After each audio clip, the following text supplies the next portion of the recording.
It's the silliness of so many wine investors. They want a machine that's going to churn out an identifiable product with an identifiable, price structure and identifiable market year after year. And if you're not interested in doing that, they just can't imagine what you do.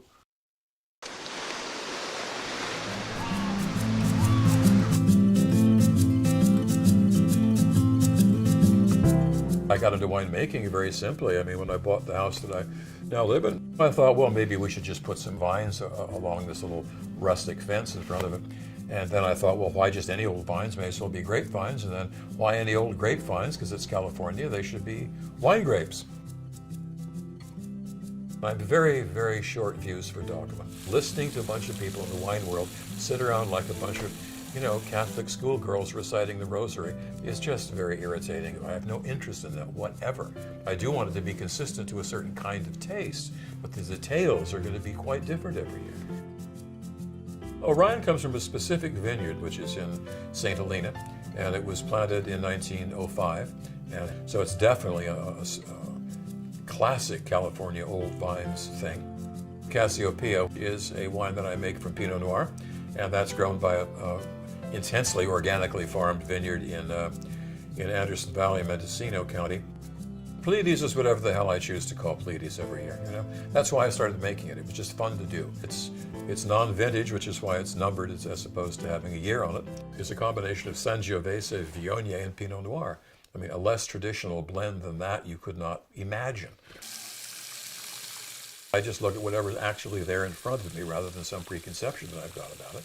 And I do whatever I think can be done to make that into the best wine possible. And I want each wine that I make or release to be something that's actually unique to itself. So it's not that it's an imperfection of what I'm doing. It is the perfection of what I'm doing when I achieve that. For certain wineries, I'm sure that's not the case, but I'm not Gallo. Look, it's very simple. I don't make wine for the rich. I don't particularly like the rich. I mean, it's not my people. I want there to be people that can buy my wine that pay enough for it to make me able to make a living and stuff.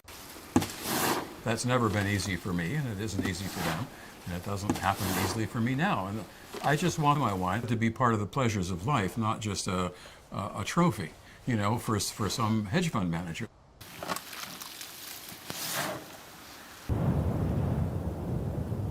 Wine has been made for 10,000 years, for Christ's sake. So, I mean, you want to sort of have some idea of what that experience was. I mean, why think that the Greeks had less of an intense experience of wine than we do? It's a little stupid, isn't it?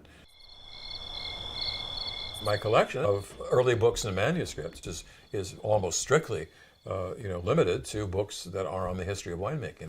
It's got about 800, 900 volumes.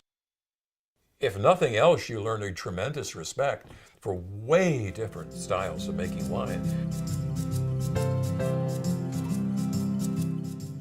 The complexity of wine is really, I think, it's certainly never even become close to being analyzed. I mean, it's even hard to perceive. It's considerable.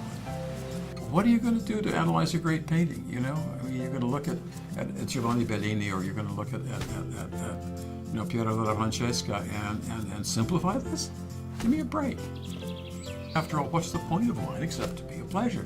That's it. So as far as I'm concerned, my only job in the world is to make a pleasure.